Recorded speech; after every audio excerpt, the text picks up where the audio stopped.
الرحمن الرحیم۔ حضرت عمرو بن العاص کا قبول اسلام اور ان کی حکمت و دانائی۔ حضرت عمرو بن العاص کا شمار ان عرب سرداروں میں ہوتا ہے جو قبل از اسلام اپنی ذہانت، بہادری اور معاملہ فہمی کے لیے مشہور تھے۔ آپ کا تعلق قریش کے معزز سے تھا۔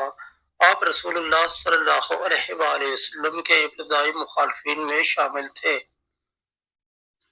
آپ کی زندگی کا سفر اس بات کا گواہ ہے کہ اللہ جب ہدایت دینا چاہے تو دلوں کے حال بدل دیتا ہے۔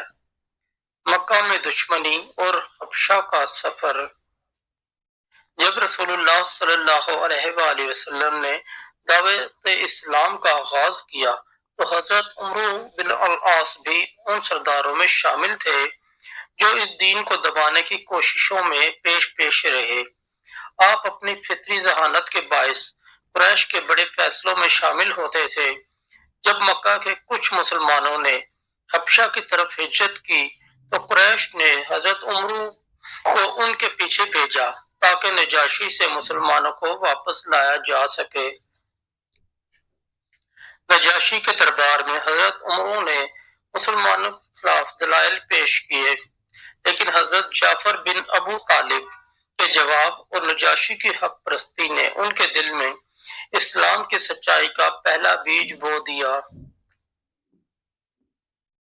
اسلام قبول کرنے کا واقعہ۔ فتح مکہ سے قبل حضرت عمرو بن العاص کو محسوس ہونے لگا کہ اسلام ایک ایسی حقیقت ہے جسے جھٹلایا نہیں جا سکتا۔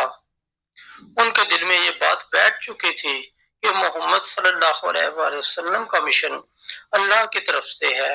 آپ نے اپنے دو ساتھیوں حضرت خالد بن ولید اور حضرت عثمان بن طلحہ کے ساتھ مدینہ منورہ کا رخ کیا۔ رسول اللہ صلی اللہ علیہ وآلہ وسلم سے ملاقات کے دوران حضرت عمرو نے آپ کے سامنے اسلام قبول کرنے کی خواہش ظاہر کی، لیکن ساتھ ہی درخواست کی کہ ان کے ماضی کے گناہوں کو معاف کر دیا جائے۔ نبی کریم صلی اللہ علیہ وآلہ وسلم نے فرمایا، اسلام پہلے کے تمام گناہوں کو مٹا دیتا ہے۔ یہ سن کر حضرت عمرو بن العاص نے ایمان لانے کی گواہی دی اور یوں آپ اسلام کی روشنی میں داخل ہو گئے ہیں۔ اسلام قبول کرنے کے بعد کا دور۔ حضرت عمرو بن العاص کی ذہانت اور حکمت اسلام قبول کرنے کے بعد مزید نکھر کر سامنے آئی۔ آپ کو رسول اللہ صلی اللہ علیہ وآلہ وسلم نے مختلف مواقع پر اہم ذمہ داریاں سونپی۔ جنگوں میں آپ کی حکمت عملی اور سفارتی معاملات میں آپ کی مہارت نے مسلمانوں کو کئی فتوحات دلائیں۔ رسول اللہ صلی اللہ علیہ وآلہ وسلم نے ایک موقع پر آپ کو ذات السلاسل کی مہم کا قائد بنایا۔ آپ کی قیادت میں یہ مہم کامیاب رہی، جس سے معلوم ہوتا ہے کہ رسول اللہ صلی اللہ علیہ وآلہ وسلم آپ کی قائدانہ صلاحیتوں پر کتنا اعتماد کرتے تھے۔ مصر کی فتح۔ حضرت عمرو بن العاص کی سب سے بڑی خدمات میں مصر کی فتح شامل ہے۔ خلیفہ حضرت عمر بن خطاب کے دور میں آپ کو مصر کی مہم پر بھیجا گیا، جہاں آپ نے اپنی حکمت عملی سے اس عظیم سرزمین کو اسلامی ریاست کا حصہ بنایا۔ آپ نے مصر میں عدل و انصاف پر مبنی نظام قائم کیا اور لوگوں کے دل جیت لیے۔ وفات۔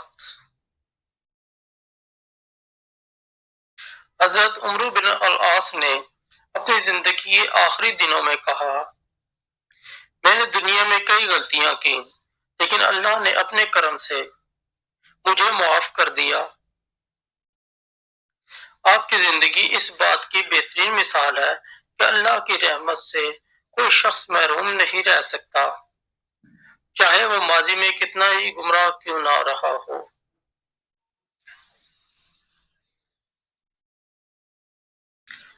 نتیجہ۔